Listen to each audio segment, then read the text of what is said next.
మాటలు చెప్పాలి అంటే. ఎందుకంటే వాళ్ళు ఈ యుగ సంబంధమైన వాటిని ఆరాధించేవారు. ఈ యుగ సంబంధమైన వాటి వరకే వాళ్ళు పాకులాడేవాళ్ళు. అయితే ఆ పాకులాడే వాళ్ళు ఇద్దరిలో వాళ్ళిద్దరి క్యారెక్టర్ని మీకు చెప్పాలని నేను ఆశపడుతున్నాను. వాళ్ళలో ఉన్న వాళ్ళిద్దరి క్యారెక్టరు మరి దేవుడి దగ్గరికి వచ్చేసరికి వాళ్ళ క్యారెక్టర్ ఏ విధంగా మారిపోయిందో, వాళ్ళు ఎవరు ప్రభుని అంగీకరించారు, ప్రభు ప్రకారంగా వాళ్ళు ఎలాగ నడిచారు అనేది మనం తెలుసుకోబోతున్నాం. దేవునికి మహిమ కలుగును గాక. హల్లెలూయా. కాబట్టి మొట్టమొదటి స్త్రీ నేను మీతో పంచుకోవాలనుకుంటున్నాను. ఆ మొట్టమొదటి స్త్రీ యెజబెల్. బైబిల్ గ్రంథంలో యెజబెలు అనే ఒక స్త్రీ కనిపిస్తూ ఉంది. ఈ యెజబెలు తన క్యారెక్టర్ని ఏం చేస్తుందో ఒక 4 సందర్భాలు మీకు వివరంగా చెప్పుకోకపోతే ఈ 2 సరిపోవు. ఈరోజు గడియారం ఎదురుగా ఉంది కనుక కాబట్టి తొందరగానే ముగించేదానికి ప్రయత్నం చేద్దాం. రెఫరెన్స్ చూపించుకుంటే కొంచెం కొంచెంగా మీకు తెలియపరుస్తూ నేను ముందుకు వెళ్తాను. మొదటి స్త్రీ ఎవరు అంటే యెజబెలు. ఈ స్త్రీ ఎలాంటిది అని దేవుని వాక్యం చెప్తుంది. ఒకసారి మనము మొదటి రాజుల గ్రంథము 16వ అధ్యాయము 31వ వచనంలోకి మనం వెళ్తే అక్కడ ఈ యెజబెలుని గురించి దేవుడు చెప్తున్నట్టు ఈ విషయాన్ని మనం గుర్తుపడదాం. చదవండి ఒకసారి. మొదటి రాజులు 16వ అధ్యాయము 31వ వచనం.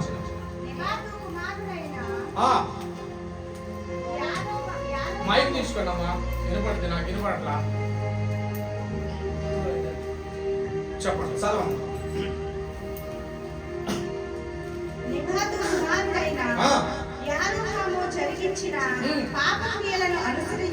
పాపపు క్రియలను అనుసరించి నడుచుకొనుటకు అతడు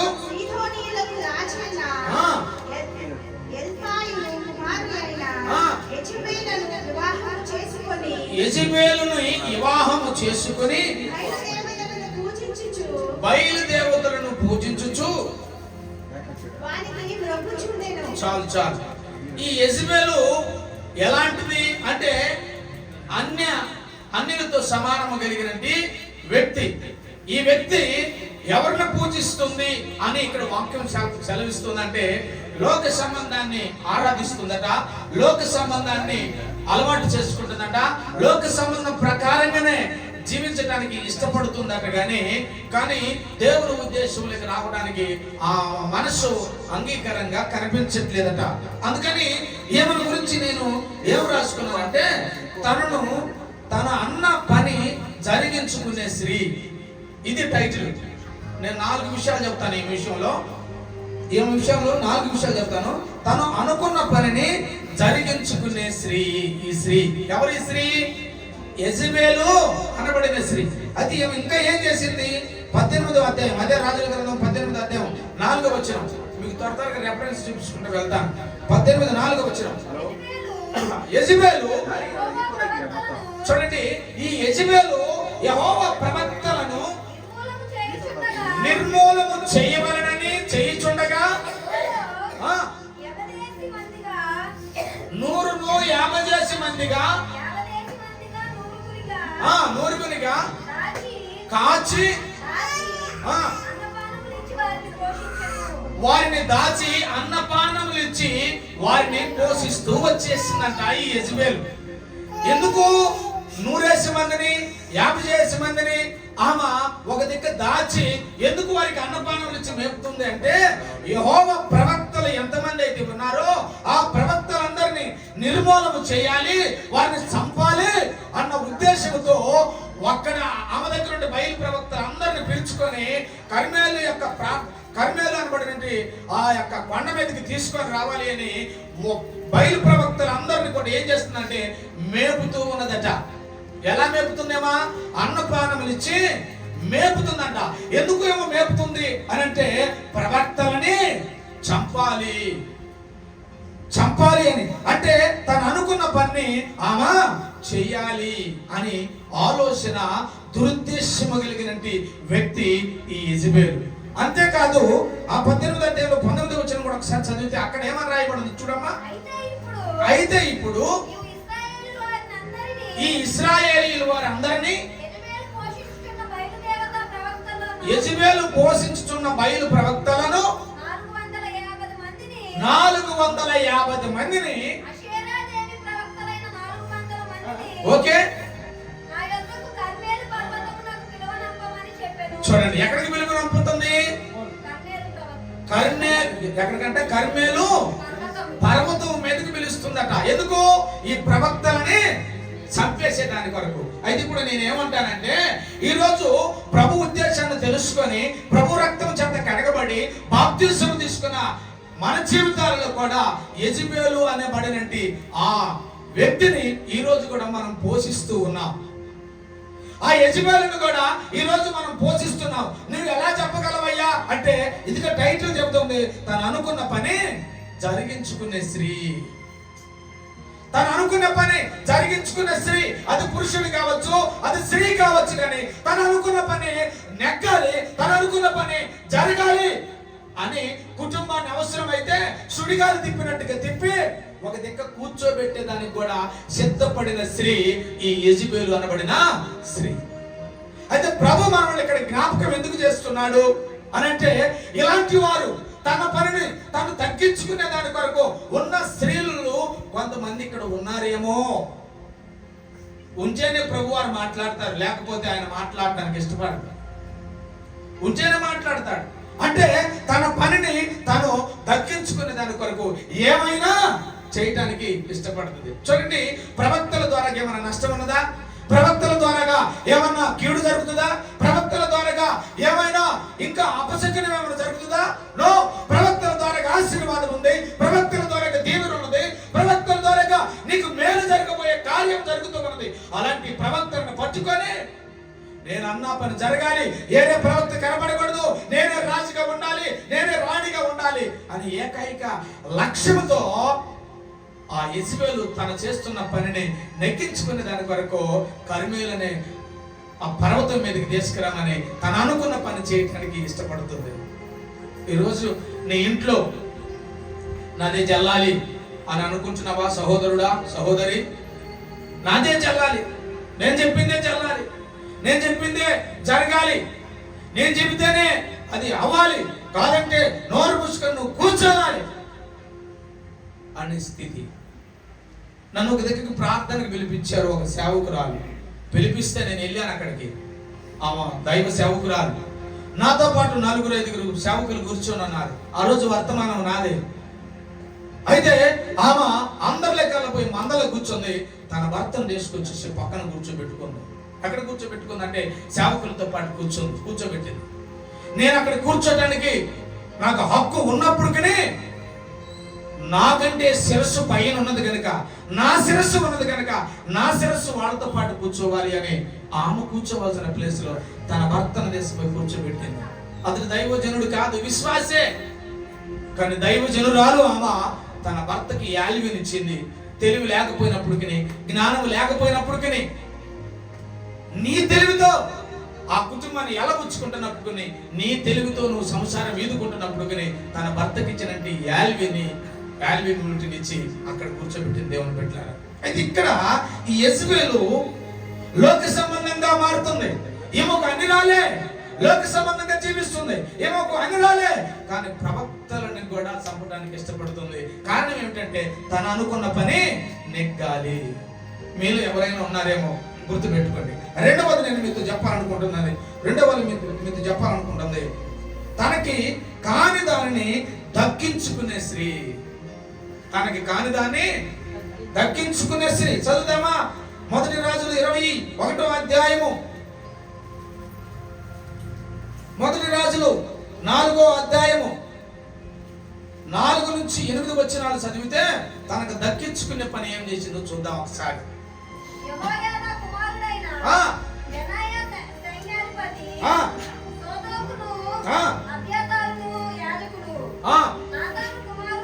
నాతాను కుమారుడైన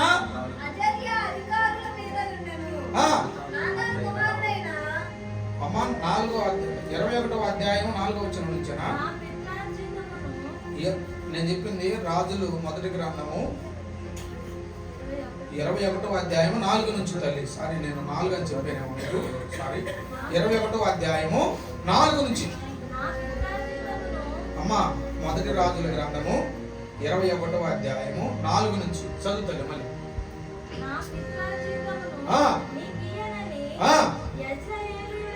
యెజ్రెయేలీయుడైన నాబోతు తనతో చెప్పిన దానిని బట్టి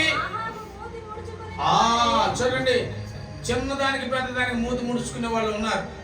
చిన్నదానికి పెద్దదానికి, చిన్నదే అది పెద్దది కూడా కాదు, ఊరికొరకనే అలుగుతారు, ఊరికొరకనే మూతి ముడుచుకుంటారు, ఊరికొరకనే ఏమో మునిగిపోయిందని అలా మంచానికి అడ్డం పడతారు, ఊరికొరకనే ఏమో జరిగిపోయిందని అలా మనిషితో పలకటం మానుకుంటారు, ఏదేదో వాళ్ళ రకాలుగా చేస్తూ ఉంటారు. ఇక్కడ నాబోతు చేసినట్టు పని ఏమిటి?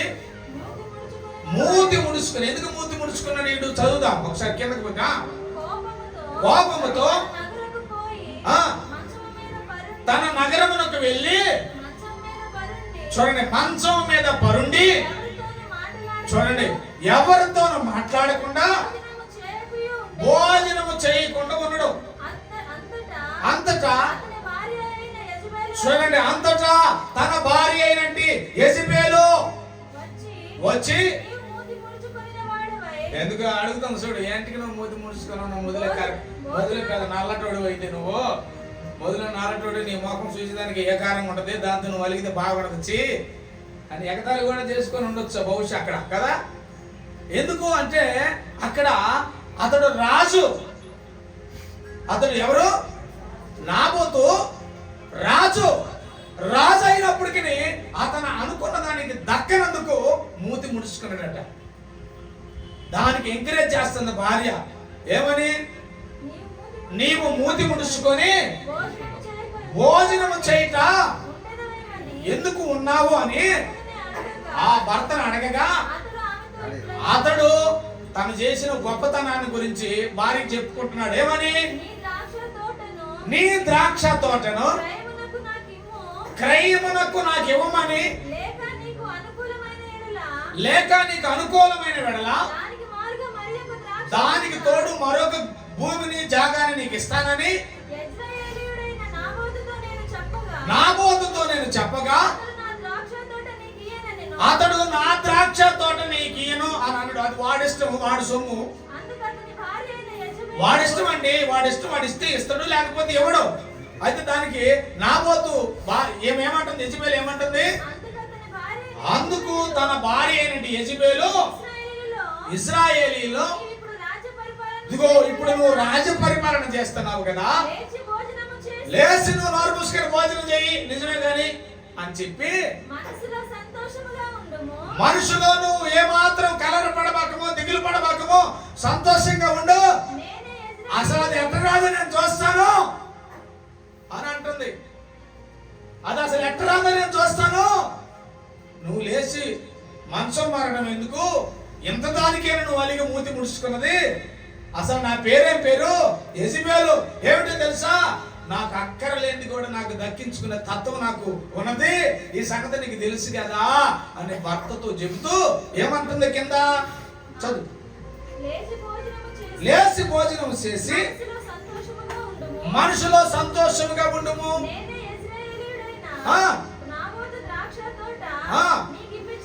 నాబోతు యొక్క ద్రాక్ష తోట నీకు ఇప్పించదనని అతనితో చెప్పి ఆహాబు పేరిట చూడండి దొంగ ముద్రని సృష్టించి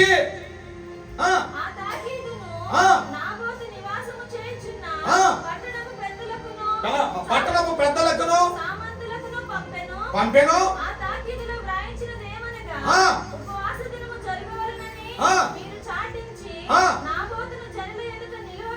నాబోతుని జనుల ఎదుట నిలబెట్టి, చూడండి చూడండి వాడు ఈయన పాపానికి ఏం చేశాడు చూడు, ఏ విధమైన కమ్మకేసేసారు. ఇప్పుడు చాలా మంది అదే కమ్మకేస్తారు తెలుసా.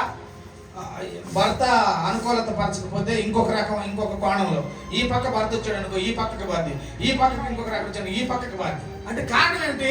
అది దక్కించుకోవాలి, అది దక్కించుకోవాలి. ఆడి ఈయనన్న పాపానికి ఆడిని ఆహాబు దగ్గరికి వెళ్ళి ముద్ర వేపించి ఆ ముద్ర ఉపవాస గడియల్లో ఈడు పొరపాటు చేశాడా నాబోతు అని నాబోతుని అందరి మధ్యలోకి పిలిపించి ఆయన మీద తప్పు మోపుతున్నారట. చూడండి, ఎందుకు తప్పు మోపుతున్నారు? ఈమెకి దేని మీద పడింది కన్ను? దేని మీద పడింది కన్ను? అవతల ఈమెకి లేని దాన్ని, ఈమెకి అక్కరక్కరాని దాన్ని, ఏముంది కాని దాన్ని ఆ వ్యక్తి ఇష్టపడింది. ఇలా ఆ వ్యక్తిని ఏం చేసింది? లాస్ట్ చివరికి మనం చదివితే అక్కడే తర్వాత మూడవది ఏంటంటే, రెండవది మీకు చెప్పింది ఏంటంటే తన కాని దాన్ని దాన్ని తగ్గించుకునే స్త్రీ. మూడవది ఏంటంటే మరణపేక్షని ఆహ్వానించే స్త్రీ. దాన్ని దక్కించుకోవడానికి ఏం చేసింది ఒకసారి చదవండి. నా 14 నుంచి చదవం, అదే అధ్యాయంలో 14 నుంచి. నాబోతు చూడండి, నాబోతు రాతి దెబ్బల చేత మరణం ఆయనని వారు యెజబెలుకి వర్తమానము పంపగా నాబోతు రాతి దెబ్బల చేత మరణమాయనని యెజబెలు విని నాబోతు సజీవుడు కాడు, ఇక చచ్చిపోయాడని అతను చనిపోయాడు కనుక ఇదిగో ఇంకా మూతి ముడుచుకొని మంచానికి అడ్డింది పండుకోవటం నీకెట్లా జాతి కాలేదు, రాజు అయినా కూడా నీ అనకుండా నడిపిస్తుంది నేనే కదా. నేనేం చేశాను? ఆహాబును పంపించి ముద్ర వేపించి ఉపవాస గడియల్లో వాడి మీద తప్పు ఒకటి మోపి వాడిని ఏం చేశాను తెలుసా? రాళ్లతో కొట్టి చంపించాను. వాడు బుద్ధిమానాడు కాకపోతే పొలానికి ఏరే పొలం ఇస్తానన్నావు ఇయ్యొచ్చుగా, లేకపోతే డబ్బులు ఇస్తానన్నావు ఇయ్యొచ్చుగా అని సంతోషపడుతుంది యెజబెలు. సంతోషపడి ఇంకా మూతి ముడుచుకొని కూర్చుకొని పండుకుంటాం ఏంటి? లేచి అన్నం తిను.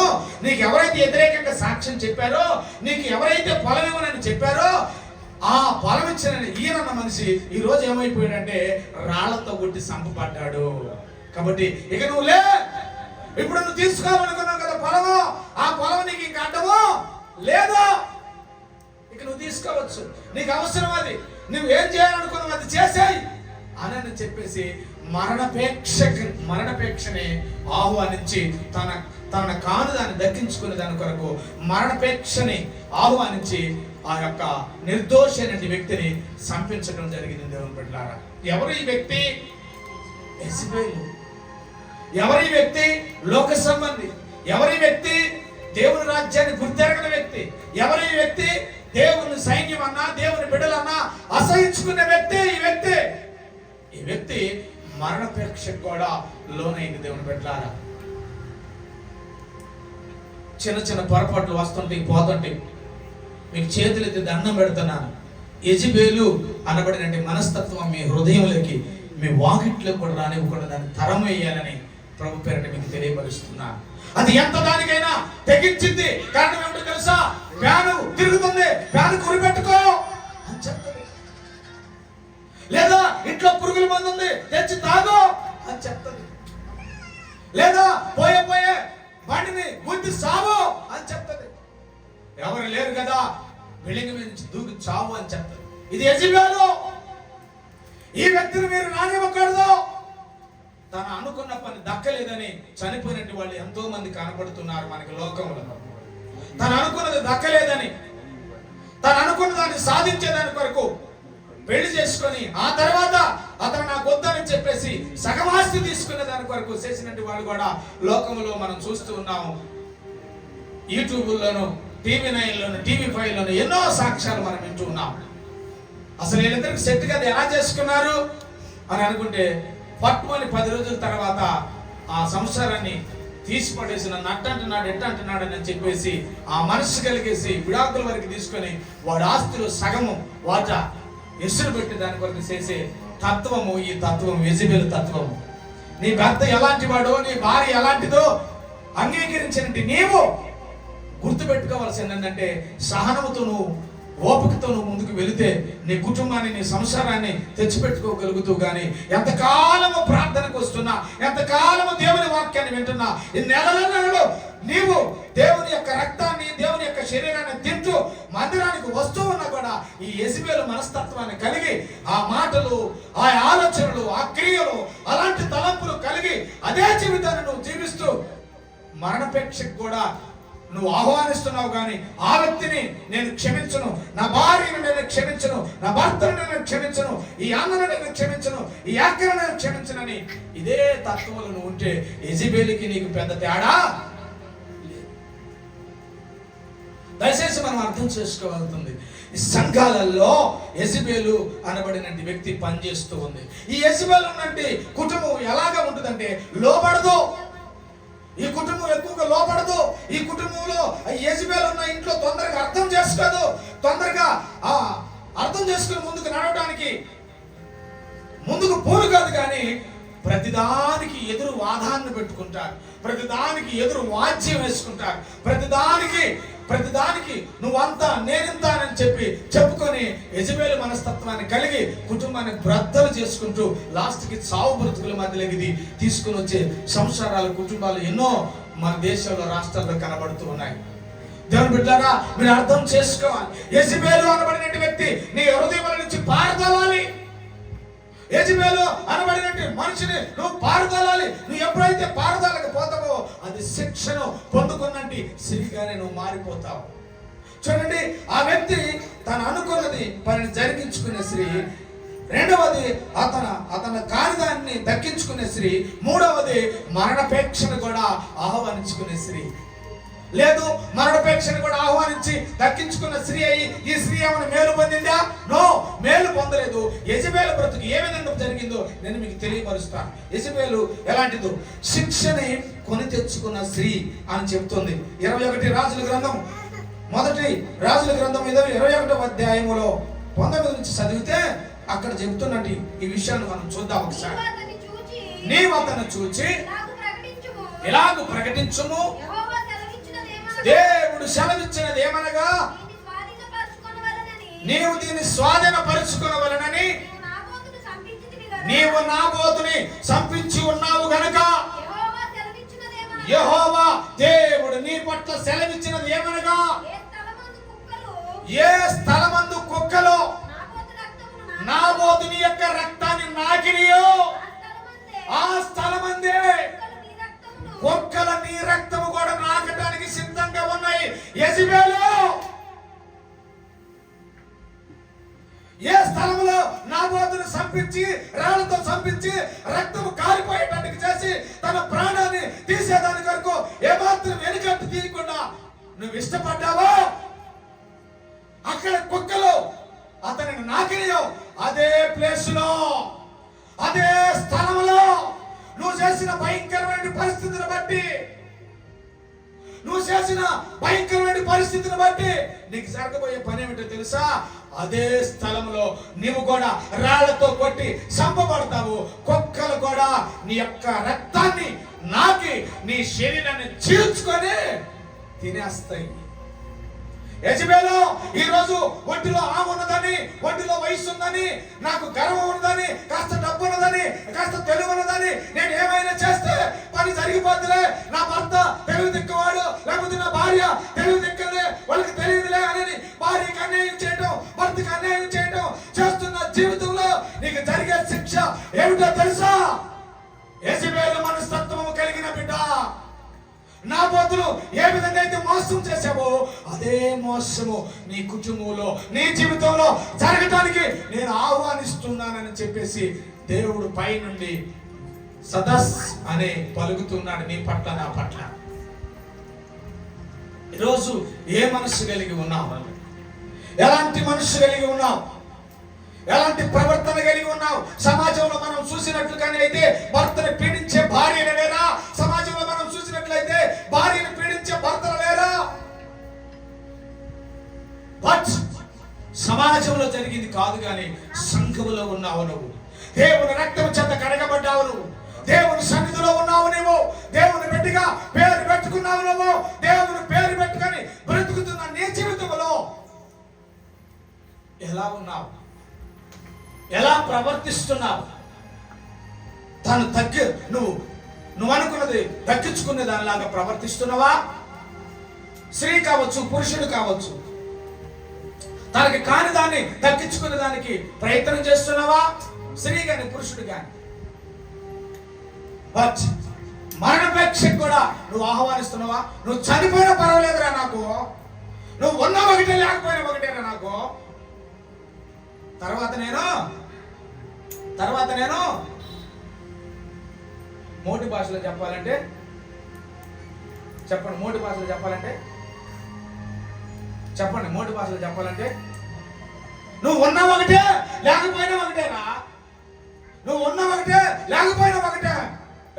నువ్వు కాకపోతే వందలు అన్నావు అనుకో, తర్వాత షార్ట్కి వచ్చావుతా, ఇక కొలగటం అయింది. ఎందుకంటే దాంట్లో పడతా కదా మళ్ళీ. నీకు తగ్గదు, నీకు దొరికితే ఆనికి దగ్గర దానికి దొరకదా? కాబట్టి యెజబెలు మనస్తత్వం. భర్తవైన నీవు నీ భార్యను సరిచూసుకోకపోతే, భార్యవైన నీవు నీ భర్తను సరిచూసుకోకపోతే, తల్లిదండ్రులైన మీరు మీ పిల్లలను సరిచేసుకోకపోతే, కుటుంబంగా మార్చబడిన నువ్వు నీ అత్తమామను చూసుకోకపోతే, నీకు ఇప్పుడు ఏ గతి పట్టిందో నెక్స్ట్ నీ అత్తమామకి ఏ గతి పట్టిందో నెక్స్ట్ నీకు కూడా అదే గతి పడుతుంది. ఇంతకుముందు నేను మీకు చెప్పాను, భార్య భర్తలు ఒక దిక్క దూరం పోయి బ్రతుకుతూ ఉంటే, అమ్మ నాన్న ఒకగానొక కుమారుడు కదా, పెళ్లి చేసాం కదా, దూర ప్రాంతంలో బ్రతుకుతున్నారు కదా, వాళ్ళని పోయి చూసి వద్దాము, చాలా రోజులు అయింది కదా అని చెప్పేసి తల్లిదండ్రులు, ఆ రోజుల్లో ఫోన్లు లేవు, తల్లిదండ్రులు ఏం చేశారంటే కుమారుడిని చూడాలి, కోడలను చూడాలి, మనవరాలను చూడాలని మమకారంతో వేరే దేశం నుంచి తన దగ్గరికి వెళితే, కోడలకి ఇష్టం లేదు అత్త మామ, వాళ్ళకన్నా భర్త మాత్రము కావాలి. కానీ మీరు వద్దా, ఎందుకు తెలుసా? మీరు ఏడబడితే ఆడ వస్తారక్క, మీరు ఏడబడితే ఆడితే కూర్చుంటారబ్బా అని ఇంటికి ఎదురుగా ఒక చెట్టు ఉంటే ఆ చెట్టు కింద పందిరేసి, ఆ పందిరి కింద కూర్చోబెట్టుకొని ఇంట్లో ఉన్న మూకుడు తీసుకొచ్చి రోజు ఆ మూకుడు అంత రాగసంగడి పెట్టేవారట తల్లిదండ్రులకి. రోజు పిల్లలు చూస్తున్నారట వాళ్ళ కోడలు చేసే పని. వాళ్ళ నాన్న ఆఫీస్కి వెళ్తే వాళ్ళ ఆడ రాగానే ఆడేం చేసేవాడు, మా అమ్మ మా నాన్న అంటే తిన్నారండి, ఇప్పుడే సంగడి కలిపెట్టి పెట్టాను అని చెప్తుందట. రాత్రి ఉన్న అన్నం బన్నం మొత్తం మళ్ళీ దాన్ని జమ చేసేసి తెల్లారి పొద్దున పెట్టేది. కానీ భర్తకు మాత్రం చెప్పింది, వేడి అన్నం పెట్టానండి మీ అమ్మకి మీ నాన్నకి. ఈ తొంత పిల్లలు చూస్తున్నారు. ఒక రోజున తన భర్త కూడా చూశాడు. తన భర్త కూడా ఇంకెన్ని రోజులు ఉంటారమ్మా వెళ్ళండి మీరు అని చెప్తే వాడు పోలేదు, మేము వాడికి పోయి ఎలాగ బ్రతికేవరా, ఇంకెవరున్నారు మాకు మీరే కదా అని ఆ మూకుళ్ళు పెడుతున్నారు. అప్పుడు ఒకరోజు మీ అమ్మకి మీ నాన్నకి ఆ ప్లేట్లో పెట్టబాకండి, ఆ మూకుళ్ళో పెట్టండి అని చెప్పేసి చెబితే, ఈ తలకాయ లేని కూడా మూకుడు తీసుకుపోయి ఇచ్చినాడు అమ్మ నాన్నకి. వీడికి తలకాయ లేదు, మూకుళ్ళు పెడితే మూకుళ్ళు తిన్నారు. ఒకరోజు అన్నం పెట్టబోయడానికి మూకుడు కనపడలేదు. మూకుడు కనపడకపోతే ఏది మూకుడు అని అడిగితే, ఎక్కడే పెట్టింది, ఎక్కడ కారాలేదు అని చెప్తే, ఎంత వెతికిన కారాకపోతే నీకు భయం లేదు, బాధ్యత లేదని చెప్పి తండ్రినే చంపకు పెట్టి కొట్టాడు అంటే ఆ కొడుకు. కన్నీళ్ళు పెట్టుకున్న సందర్భంలో ఆ పక్క నుంచి తన కుమారుడు చేత పట్టుకొని వస్తా ఉన్నాడంట, మూకుడిని ఇట్లా పట్టుకొని వస్తాడంట. రే ఎక్కడికి తీసుకెళ్ళావురా, దీన్ని ఎందుకు తీసుకెళ్ళావురా, ఇది తాతకి నాయనమ్మకైతే నువ్వు ఎందుకు తీసుకెళ్ళావురా అంటే, ఏం లేదు నాన్న, తాత నాయనమ్మ ఇద్దరు కలిసి ఆడ పెడుతున్నారు కదా, తొందరగా పగిలిపోయిద్దేమోనని తీసి దాపెట్టాను నాన్న. కారణం ఏమిటో తెలుసా, రేపు నీకు అవసరం వచ్చింది కదా అని.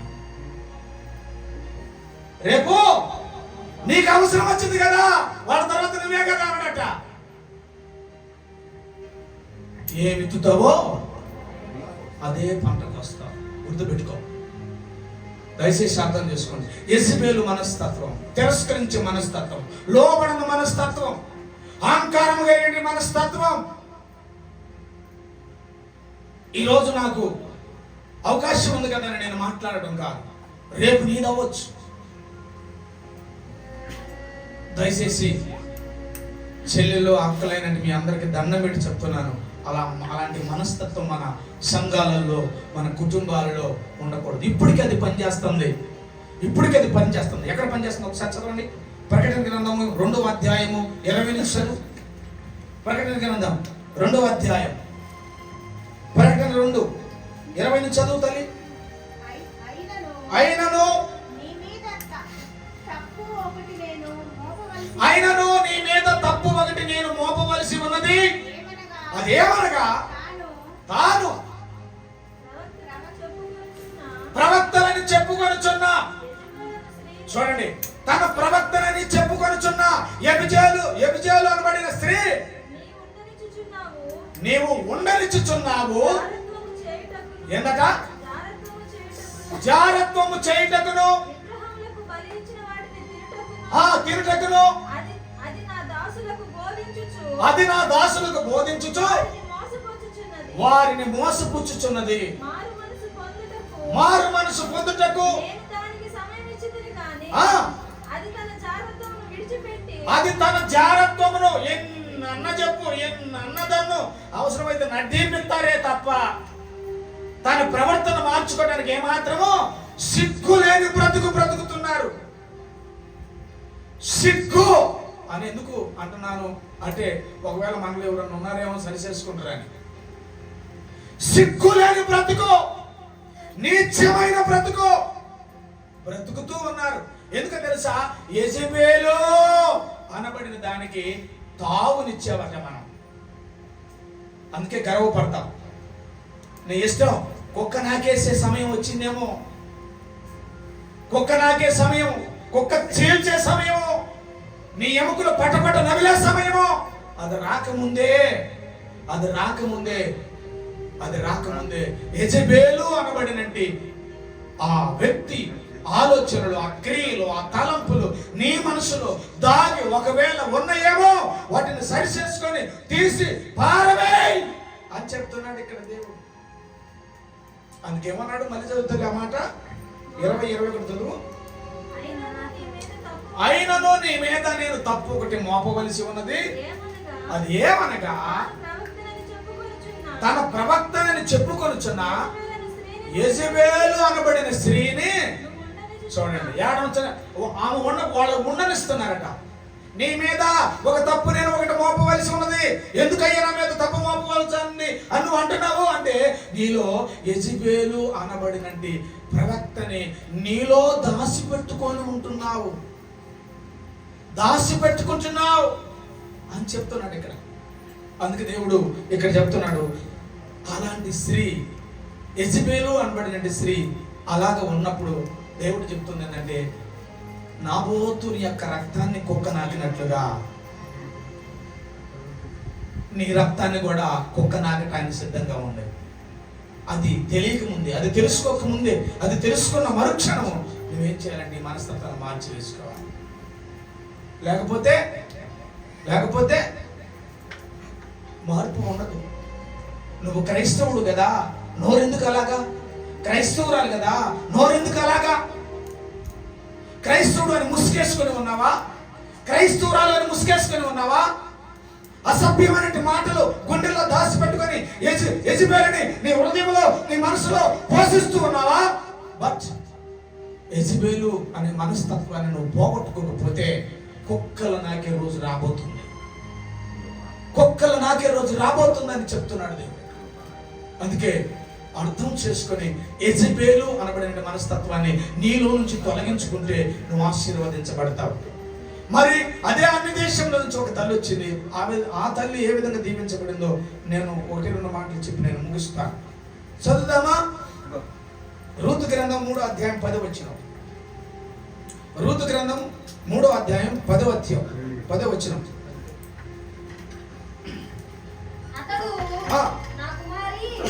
అతడు నా కుమారి, అతడు నా కుమారి, యెహోవా చేత నీవు దీవెన నొందిన దానవు. ఏం ఎక్కడి నుంచి వచ్చింది? ఈమె శపితమైన దగ్గర నుంచి వచ్చింది, మోయాబు నుంచి వచ్చింది. పైగా ఒక ఇంటికి కోడలేమా, పైగా ఒక అతనికి భార్యమా, పైగా యేసు ప్రభుని గురించి తెలియనామేమా, పైగా శపితమైన గ్రామంలో పుట్టినట్టేమా, పైగా శపితమైన వారి మధ్యలో నడిచినట్టేమా, వాళ్ళ అలవాటును ఏం అలవాటుగా మార్చుకున్నామేమా. అయినప్పటికీ అన్ని దేశంలో నుంచి వచ్చినప్పటికీ ఒక దైవజనుడు చేత ఏమనుకుంటున్న మాట ఏమంటూ తెలుసా? యెహోవా నీవు దీవెనను నొందిన దానివమ్మా, అంటే నువ్వు యోగ్యురాలివి. ఏమైనా హల్లెలూయా. హల్లెలూయా. నువ్వు ఎలాంటి దానివి? వీళ్ళిద్దరూ శమితమైన దగ్గర నుంచి వచ్చినట్టు వాళ్ళే. వీళ్ళిద్దరూ కూడా దేవుని ఉద్దేశాన్ని నెరవేర్చినట్టు వాళ్ళు కాదు. దేవుని గురించి తెలిసినట్టు వాళ్ళు కాదు. దేవుడు అంటే గుర్తు ఎరగలాంటి వాళ్ళే వీళ్ళిద్దరూ. కానీ ఒక స్త్రీ మాత్రం తన అహంకారంతో, తన ఆంబముతో తన యొక్క రక్తాన్ని కుక్కలు నాక్కునేంత స్థితికి, తన మాంసాన్ని చీల్చి తన ఎముకల నుండి పటపట నవిలేటట్టుగా అవకాశాన్ని ఇచ్చినట్టు యెజబెలు ఒక సైడ్ అయితే, మరొక సైడ్ రూతు. ఈ రూతు ఎలాగున్నదట? నా కుమారి, ఏమని పిలుస్తున్నాడు?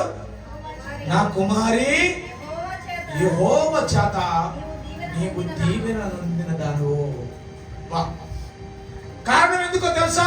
నువ్వు కొద్దివారినే కానీ పెద్దవారినే కానీ ఎవరిని ఎలాగ పిలుస్తావో అలాగే పిలుస్తావు. నువ్వు ఎవరికి ఎలాంటి మర్యాద ఇవ్వాలో అటా ఇస్తావు నువ్వు మర్యాద. మనిషి ఉన్నప్పుడు ఒక రకమైన మర్యాద, మనుషులు ఉన్నప్పుడు మరొక మర్యాద ఇచ్చే మనిషి కాదు నువ్వు. చిన్నాళ్ళకు ఒక రకమైన మర్యాద, పెద్దవాళ్ళకైనా ఒక రకమైన మర్యాద ఇచ్చేదానికి కాదు నువ్వు. మనిషి ఉన్నా మనిషి లేకపోయినా కూడా నీ గౌరవం ఏదైతే ఉన్నదో, నీ మనసులో ఏదైతే ఉన్నదో ఆ అధికారానికి లోబడిన దానివి కనుక దేవుడు చూస్తున్నాడు. చూస్తున్న ప్రజలందరూ కూడా నీ నడక పడక, నీ మాట తీరు, నీ వైఖరి, నీ ఆలోచనలో, నీ తలంపులో అందరు నీ చుట్టుపక్కల ఉన్న వాళ్ళు అందరూ చూస్తూ ఉన్నారు కనుక నువ్వు దీవెన నొందిన దానివమ్మా, నువ్వు ఎక్కిరాలు అమ్మా అని చెప్తున్నాడండి దేవుడు ఇక్కడ. హల్లెలూయా. మనం ఒకరి గురించి సాక్ష్యం చెప్పాను. ఇప్పుడు మనలో ఉన్నట్టు వాడు సీక్రెట్ గా, పర్సనల్ గా నేను ఒక 4-5 కూర్చొని, అమ్మ పలానమ్మ ఏంది నిజం చెప్పు అని అన్నానుకో, ఆ అక్క చరిత్ర మొత్తం చెప్తుంది. ఈ అక్క చెప్పిందే చెప్పదా? ఎట్లా సరిపేసి నానబెట్టి బట్టల సబ్బు తీసుకొని తోయమి చెప్పింది. అక్క స్టోరీ, అన్న స్టోరీ చెప్పిందే చెప్పదా? ఇది సిగ్గుమాలినతనమా కాదు చెప్పండి? ఇంకా ప్రభు దగ్గరికి వస్తా కూడా, ఇంకా ప్రభు దగ్గరికి వస్తా, ఇంకా రక్త మాంసాలు తింటా. ఆదివారం తెల్లది ఒకటి వేసుకొని, నేను వేసుకొని చూపించకూడదు మీకు బాగుండదు, తెల్లది ఒకటి వేసుకొని వచ్చి ఏం చేద్దాం? ఆకాశం, నా తప్పైంది అయ్యా, నన్ను క్షమించి అయ్యా. ఆకాశేపే, కొద్దిసేపే. తర్వాత అప్పుడు భర్త కానీ భార్య కానీ అనొచ్చు, ఏమని? ఇప్పుడు కాదంటే నువ్వు వినొచ్చిందా? ఇప్పుడు కాదా భార్య, ఇప్పుడు కాదయ్యా నువ్వు వినొచ్చింది. ఎంతమంది అని ఉండొచ్చు. ఇక్కడ దైవజనుడు అంటున్నాడు, నీవు దీవెన నొందిన దానివి, దీవెన నొందిన దానివి. నువ్వు ఏకురాలివమ్మా, నువ్వు ఏకురాలి. ఏకురాలు అనే పేరు ఎలాగ వచ్చింది? ఏమికి? చిన్నవారి ఎదుట, పెద్దవారి ఎదుట ఆ నడక, ఆ మాట తీరు, ఆ ఉచ్చాటం భర్తకి గౌరవం తెచ్చేది, భార్యకి గౌరవం తెచ్చేది, తల్లిదండ్రులకు గౌరవం తెచ్చేవాడు. ఆ మర్యాద, ఆ నడక, ఆ పద్ధతి, ఆ ఇలువలతో కూడినటువంటి మాటలు, ఎలాగ ప్రవర్తించాలి, ఎలాగ గౌరవించాలి, సంఘంలో ఎలాగ ఉండాలి, కుటుంబంలో ఎలాగ ఉండాలి, సమాజంలో ఎలాగ ఉండాలి, ప్రభువుని పేరు పెట్టుకుని ప్రభువుని గురించి మాట్లాడుతూ ప్రభునామానికి రిపేర్ తెచ్చేవాళ్ళంతా మనం ఉండకూడదు అని అనుకున్న స్త్రీ అట యోగ్యమైన స్త్రీ అని చెప్తున్నాడు ఇక్కడ దేవుడు. అందుకే నేను అన్నాను, సిగ్గుమాలిన వారిగా మనము ఉండకూడదు. దేవుడు మీతోనే మాట్లాడుతున్నాడు, దేవుడు మిమ్మల్ని హెచ్చరిస్తున్నాడు, మనందరితో మాట్లాడుతున్నాడు, నాతో సహా సిగ్గుమాలిన జీవితం జీవించడానికి వీలు లేదు. సిగ్గుమాలిన బ్రతకడానికి వీలు లేదు. నటించే తత్వం మనకి వీలు లేదు. యోగ్యురాలు అమ్మ అని భర్త అనాలి, యోగ్యుడు వినువు అని భార్య అనాలి, యోగ్యులు మీరు అని సంఘం అనాలి. అన్నా ఇంతకు ముందు మేము అన్నాం కానీ నిన్ను ఇప్పుడు అనడానికి వీల్లేదన్నా, నీ ప్రవర్తన అది కాదన్నా. అక్క ఇంతకు ముందు నిన్ను అనేవాళ్ళం, ఇప్పుడు అనడానికి వీల్లేదన్నా, నీ ప్రవర్తన ఇదా అన్నా అక్క అని మాటని మీరు అనగలగా. అనే మాట మనము అనేటట్టుగా దేవుని దగ్గర మనం దాన్ని సాధించాలి అని ప్రభు పెట్టే మనం చేస్తున్నాం. ఆ తల్లి అట దీవెన నొందినదయ్యి ఉన్నదట, యోగ్యురాలట. ఆమెకు రెండో బిరుదు ఏమిచ్చారు? మళ్ళీ అదే వచనంలోనే 10వ వచనంలోనే మళ్ళీ ఏమిచ్చారు? మునుపొట్టి అనే కాని చదువుతల్లి, మునుపుటు సత్ప్రవర్తన కంటే ఎనుకునంటి సత్ప్రవర్తన మరి ఎక్కువగా ఉన్నది. అంటే మంచి ప్రవర్తన కలిగిన స్త్రీ అట. మొట్టమొదటిది ఆమె దీవెన నొందిన స్త్రీ, రెండవది ఆమె మంచి ప్రవర్తన కలిగిన స్త్రీ అంట. ఏం కలిగిన స్త్రీ అంట? చెప్పండి అమ్మా, ఏం కలిగిన స్త్రీ అంట? చెప్పాలి గట్టిగా. ఏం కలిగిన స్త్రీ అంట? మంచి ప్రవర్తన. మొట్టమొదటి ఏంటంట? దీవెన నొందిన స్త్రీ అట. రెండవది మంచి ప్రవర్తన కలిగిన స్త్రీ. మంచి ప్రవర్తన, మాటలో ప్రవర్తన, చూపించే క్రియలో ప్రవర్తన, ఆలోచించి నిదానించి చెప్పే విషయంలో ప్రవర్తన, జ్ఞానమైనటువంటి భర్తతో సంసారం చేసే విషయంలో మంచి ప్రవర్తన. జ్ఞానం తక్కువ ఉందనుకో, ఒకవేళ భర్తకి జ్ఞానం తక్కువ ఉందనుకో, భర్తకి నువ్వైతేనే వాడు నీతు అని నిన్ను పెట్టాడు. తక్కువ ఉందనుకో, నువ్వు ఎక్కడ పిలవాలి? ఇంట్లోకి 1-10 సార్లు చెప్పుకోవాలి. ఎట్లా అని అంతమందిలో అయ్యా రాయే నిజమే కానీ అన్నాం అనుకో, వాడికి ఆడగలిది సుర్రు మాట లేక ఇంక ఇంట్లోకి వచ్చి లబోదిబో. నీ ప్రవర్తన ఎలా ఉండాలి? నీ ప్రవర్తన ఎలా ఉండాలి? మంచి ప్రవర్తన కలిగి ఉండాలి. ఆ తల్లికి రెండో బిరుదు ఏమొచ్చిందంటే మంచి ప్రవర్తన కలిగిన దానివి. అమ్మా, నీ గ్రామంలో ఎలా ఉందో తెలియదు కానీ అప్పుడు ఆరాపర ఉండొచ్చు, కానీ ఇప్పుడు నీ ప్రవర్తన సత్ప్రవర్తన, మంచి ప్రవర్తన. నీ ప్రవర్తనకి మార్పు లేదు. నువ్వు ఎలా గౌరవించాలో అలాగే గౌరవిస్తావు, నువ్వు ఎలా పిలవాలో అలా పిలుస్తావు, నువ్వు ఎలా నడవాలో అలాగే నడుపుతావు. మనమైతే కొంతమంది మనుషులు వచ్చినప్పుడు ఒక రకంగా ఉంటాము, మనుషులు లేనప్పుడు మరొక రకంగా ఉండే బ్రతుకు మన బ్రతుకు. అట్లా ఉండకూడదు. కానీ ఈ తల్లి కూడా ఎక్కడి నుంచి వచ్చేసింది? అన్నిరాలే, అన్ని దేశం నుంచి వచ్చిందే. కానీ తల్లి ఈ దేశంలోకి వచ్చి ఎలా ఉందంటే దీవెన నొందినదై ఉన్నాయి, మంచి ప్రవర్తన కలిగినదై ఉంది. మూడవది 4వ అధ్యాయం 11వ వచనంలో, 4వ అధ్యాయం 11, 2వ అధ్యాయం 4వ వచనం. ఈ 2వ వచనం త్వరగా చదవండి. అందుకు ప్రజలందరూ పెద్దలను మేమందరము ఈ తల్లి గురించి సాక్ష్యం చెబుతున్నాము. యెహోవా నీ ఇంటికి వచ్చిన ఆ స్త్రీని, ఆమేన్, హల్లెలూయా. నా మూడవది ఆ తల్లి వర్ధిల్లిన స్త్రీ అంట. ఏమైనా హల్లెలూయా. ఏమని? వర్ధిల్లిన స్త్రీ, వర్ధిల్లిందంట. ఇప్పుడు సపోజ్గా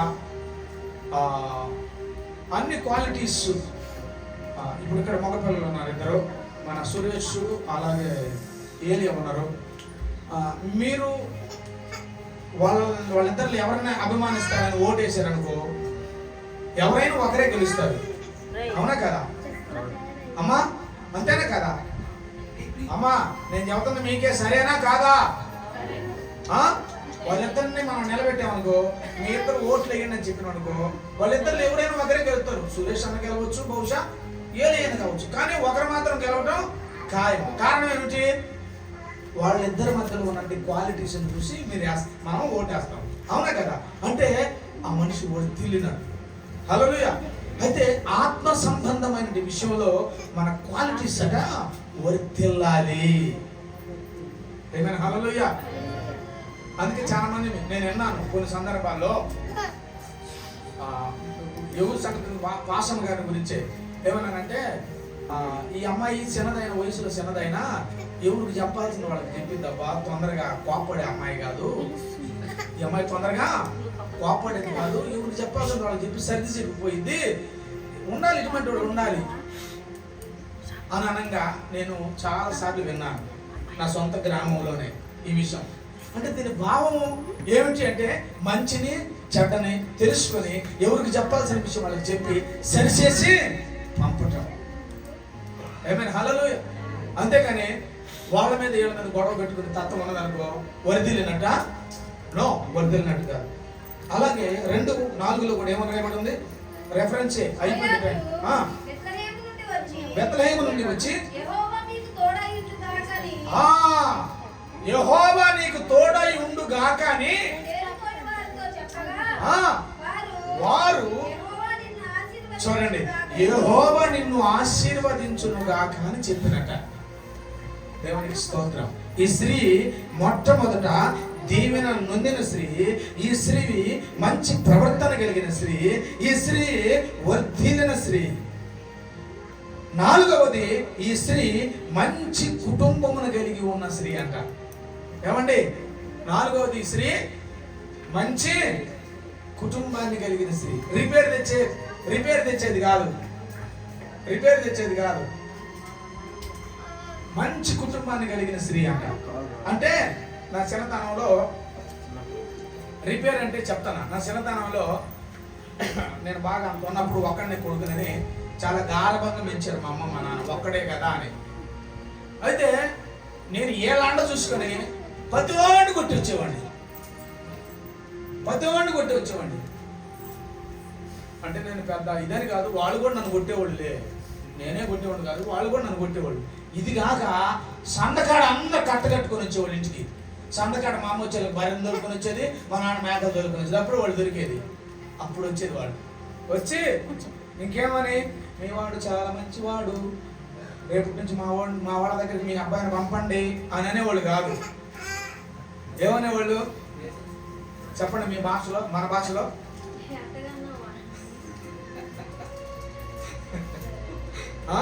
అలాంటి మంచి 4 సుప్రపాదాలు వేసిపోయేది. మా నాన్న నెలకొని ఉన్నా కూడా మా అమ్మ ఏం చేసింది, ఇంట్లో రాగ సంగటి కలిపెట్టిన తిట్టు ఒకటి ఉండేది, సరిసేది నడిపికి పెట్టి. ఇది మంచి పేరా? ఈ స్త్రీ అంట మంచి కుటుంబమును కలిగిన స్త్రీ అంట. 4:12 ఒకసారి చదవనమ్మా. రూతు గ్రంథం 4:12.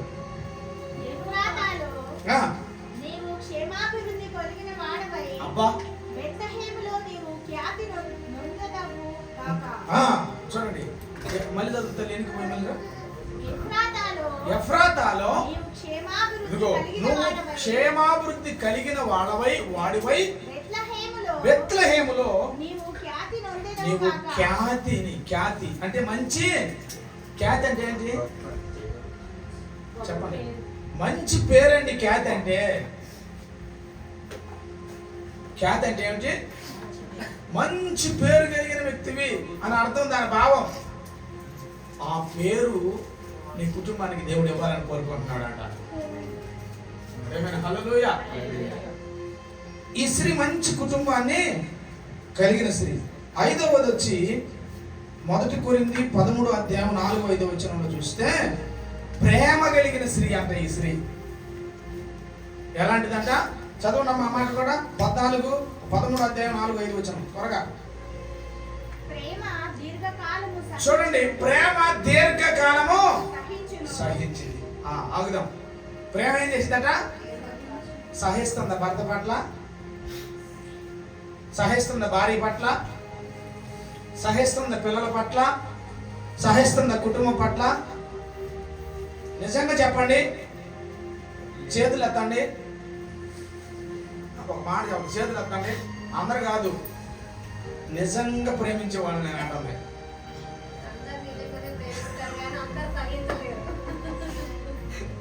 అదొకటేనో పక్కన అక్కలు అయిపోయింది కదా, నేను లేకపోతే నాకు ఎట్ట కూడా ఉంటుంది కదా. కానీ దీన్ని ఎవరు చూస్తున్నారు? దీన్ని ప్రభు చూస్తున్నాడు. హల్లెలూయా, హల్లెలూయా. కాబట్టి ప్రేమ కలిగిన స్త్రీ అంట అన్నిటిలో సహించిద్దట. ఇంకా అది దయ చూపిస్తుందట. ప్రేమ మత్సరపడదట. అదిగో చూడండి, ప్రేమగా ఊరికి బడాయి మాటలు చెప్పదట. అది మాటకి ఏంది నువ్వు అన్నట. ఊరికొరకనే పొయ్యి మీద పుండు నేను పొంగినట్టుగా పాలు పొంగినట్టుగా కోరికనే కోపడుతుంట కొంతమంది. కోరికనే చిన్నదానికి కోపమే, పెద్దదానికి కోపమే. ఎందుకు కోపం? మళ్ళీ నిన్ను ప్రేమిస్తున్నాను, నేను నిన్ను ప్రేమిస్తున్నాను, నువ్వంటే నాకు అభిమానమే, నువ్వంటే నాకు ఇష్టమే, నువ్వంటే నాకు ప్రేమే. మరి ఇదేంటి? బడాయి అంతే కదా. ఎందుకు దేవుడు అక్కడ అన్నాడు? ప్రేమ మత్సర పడదట, డంబముగా ప్రవర్తించుదట, ఉప్పొంగదట, త్వరగా చెప్పండి, త్వరగా కోపపడదట. అది కొంతమంది ఇంకా అదే పని పెట్టుకుంటారు, కోపపడేదే పని పెట్టుకుంటారు. ఆ మనిషి దగ్గరికి రానివ్వకూడదు. నిన్ను విలువ లేకుండా చేస్తుంది నీ కోపం, నిన్ను పేరు లేకుండా చేస్తుంది నీ కోపం. నువ్వు కోపిష్టమని పేరు తెచ్చిపెట్టింది కోపం, నువ్వు అసహ్యుడు అని చెప్పి పేరు తెచ్చిపెట్టింది నీకు కోపం. కానీ తల్లి ప్రేమ కలిగిన తల్లి. లాస్ట్ మాట నేను చెప్పి నేను ముగిస్తాను. 6వ మాట, ముత్యము కంటే అమూల్యమైన స్త్రీ అట. ఏమైనా హల్లెలూయా. ఈ స్త్రీ ఎక్కడిదంట? ముత్యము కంటే. ముత్యం ఎలా ఉంటుంది చెప్పండి, ఎట్లుంటది? ఎలా ఉంటుందట చెప్పండి అమ్మా. స్వచ్ఛమైనదట ముత్యము. ఎట్లాంటిదంట? స్వచ్ఛముగా కనపడదంట. ఏ మరకని అంటుకోదట, ఎలాంటి మరకం లోపల పెట్టుకోదట, ఎలాంటి అపకారం మనసులో పెట్టుకోదట. స్వచ్ఛమైనదట, స్వచ్ఛమైనదని అమూల్యమైనదట. చదవండి సామెతలు 31:10 నుంచి చదివితే ఆ మాటలు రాయబడ్డాయి. చివరిగా నేను ముగిస్తా. గుణవతైన భార్య దొరుకుట అరుదు అంట, అటువారు ముత్యము కంటే అమూల్యమైన వారు అంటండి. చూడండి, ఆమె పెనిమిటి, చూడండి అండి, ఆమె పెనిమిటి ఆమె ఎందు ఏం చేస్తారు? చూడండి, ఇదివరకు ఒకసారి చెప్పాను అనుకుంటా. వాడికట భార్య మీద అనుమానం అంట. ఆఫీసుకి పోయేటప్పుడు లోపల పెట్టి తాళం వేసిపోతాడట, మళ్ళీ ఆఫీసు నుంచి వచ్చినాకనే తాళం తెద్దడంట. ఎందుకు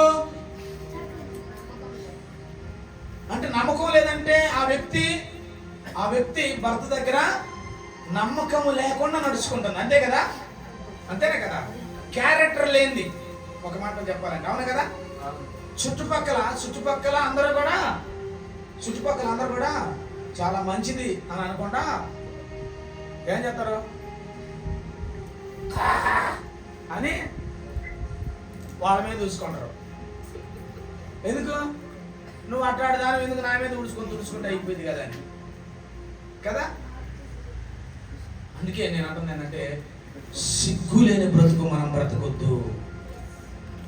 దండం పెట్టి చెప్తాను మళ్ళీ ఒకసారి, సిగ్గు లేని బ్రతుకు బ్రతకొద్దు. మనము లజ్జ లేని బ్రతుకు మనం బ్రతకొద్దు.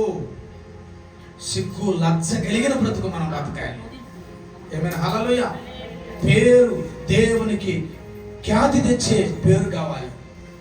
అందుకే దైవజనుడు ఒక పాట పాడాడు, పేరు మారింది కానీ నీ తీరు మారలేదే విశ్వాసీ, ఓ విశ్వాసీ.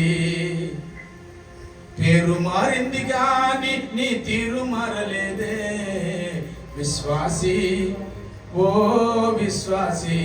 నీ ఇంటిలో కానీ, నీ సంఘములో కానీ, నీ వీధిలో కానీ, నీ ఊరులో కానీ మంచి సాక్ష్యము నీకుందా విశ్వాసీ, ఓ విశ్వాసీ. యాంటికి పేరు లేకుండా అన్ని డ్యామేజ్లే. ఇప్పుడు నేను వేసుకొని వచ్చిన చక్కకి 10 మాసికలు ఉన్నాయి అనుకో, ఎట్లుంటది? అతుకులు వేసుకునే వాళ్ళు లాగా ఉంటుంది. ఇదివరకు మీకు గుర్తేనా? మీరు చిన్నపిల్లలు అయినప్పుడు బాండీలకి అతుకులు వేసేవాళ్ళు, గిన్నెలకు అతుకులు వేసేవాళ్ళు. మచ్చ తెప్పించే పని తెలుసుకోవాలి. అందుకే దేవుడు అన్నాడు ఇక్కడ, అమూల్యమైన వారు. త్వరగా ఆ మాటలు మొత్తం చదవమ్మా. ఆమె పెనిమిటి ఆమె యందు నమ్మకం ఉంచును. అలాగ నడుచుకుంటే నమ్మకం ఉంటుంది. చూడండి, తన భర్తకి ఆమె ఏం చేసిందంటే ప్రతిసారి లాభం తెచ్చేదిగానే ఉంటది. లాభం తెచ్చేదిగానే ఉంటది. ఇంకా ఆమె తాను బ్రతుకు దినములన్నీ ఆమె తన బ్రతికే దినములన్నీ కూడా అతనికి మేలు చేయను గాని చూడు, ఎవరికి? తన భర్తకి, తన కుటుంబానికి, తన పిల్లలకి, తన అత్తమామకి, తనకి మేలు చేసుకునేది కానీ ఉంటదే గాని కీడేమియు చేయదు. కీడు మాత్రం ఏం చేసేది కాదట. ఆమె గొర్రెబొచ్చును ఆమె గొర్రెబొచ్చును అరిసెనేరును వెదుకును. ఆ, తన చేతులార వాటితో పనిచేయును. తన చేతులారా ఆమె కష్టపడి పనిచేసిందట. వర్తకపు ఓడలు దూరము నుండి ఆ, ఆహారము తెచ్చినట్లు ఆ.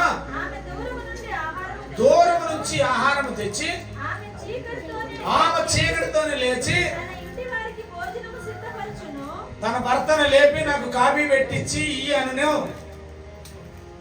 తెల్లవారుజామున లేచింది, లే పైకే, కొద్దిగా బాగలే తలకాయ నింపుకుంది, కాఫీ పెట్టి అని అనదో అని రాయబడి ఉంది అక్కడ. ఏమండి? ఏమనుంది? ఆమె చీకటితోనే లేచి ఆమె చీకటితోనే లేచి తన ఇంటి వారికి భోజనము తన ఇంటి వారికి ఏం చేసింది? భోజనము భోజనం సిద్ధపరిచేదట. ఎందుకు? వాళ్ళకి మేలు చేసేదిగా ఉన్నది కనుక. ఈ స్త్రీ ఎట్లాంటి స్త్రీ అట? ముత్యమట, అమూల్యమైనదట. ముత్యము స్వచ్ఛమైనదటండి. ఇక అందులో ఏమాత్రం మార్పు లేదు, స్వచ్ఛంగా. ముత్యము కంటే అమూల్యమైనది, తేనె కంటే ఇంకా మధురమైనది కూడా అని మనం అనుకోవచ్చు. ఏమైనా? హల్లెలూయా. ఇప్పుడు అన్ని జాతుల నుంచి వచ్చినట్టు ఈ యెజబెలు, అన్ని జాతుల నుంచి వచ్చినట్టు ఈ రూతు, ఇద్దరిని మనం ముందు పెట్టాం. ఈ ఇద్దరు ఎవరు? మనం ఈ ఇద్దరులో మనం ఎవరం అని మీరు ప్రశ్నించుకొని మీ హృదయాన్ని ప్రభు దగ్గర నీళ్లు కుమ్మరించినట్లుగా మీ కన్నీటిని ప్రభు దగ్గర మీరు కుమ్మరించగలిగితే దేవుడు అమూల్యమైన ముత్యముగా నిన్ను మార్చునుగాక. ఆమేన్. హల్లెలూయా. చిన్న ప్రార్థన మోకరించి పశ్చాత్తాపపడి మీరు ఒక ప్రార్థన చేయాలి. ఒక ప్రార్థన. ప్రభువా, ఈరోజు యెజబెలును గురించి మాట్లాడారు, రూతును గురించి మాట్లాడారు. నేను ఏ కేటగిరీ కలిగిన వ్యక్తిని? నాకు సహాయం చేయి. మరి రూతులో సుమారు 6 విషయాలు మీరు చెప్పారు ప్రభువా. ఒకటి దీవెన నొందిన స్త్రీ అని, మరొకటి మంచి ప్రవర్తన కలిగిన స్త్రీ అని, మరొకటి వర్ధిల్లిన స్త్రీ అని, మరొకటి మంచి కుటుంబాన్ని కలిగిన స్త్రీ అని, మరొకటి ప్రేమ కలిగిన స్త్రీ అని, మరొకటి ముత్యము కంటే అమూల్యమైన స్త్రీ అని మీరు సెలవిచ్చారు. కాబట్టి యెజబెలు మనస్తత్వం నాకు వద్దు, కానీ నేను ప్రభువా దీవెన నొందిన స్త్రీగా, దీవెన నొందిన పురుషునిగా నేను ఉండాలి ప్రభువా అని చెప్పేసి మోకరించి చిన్న ప్రార్థన. దేవుని మాటలు దీవించును గాక. మోకరించండి.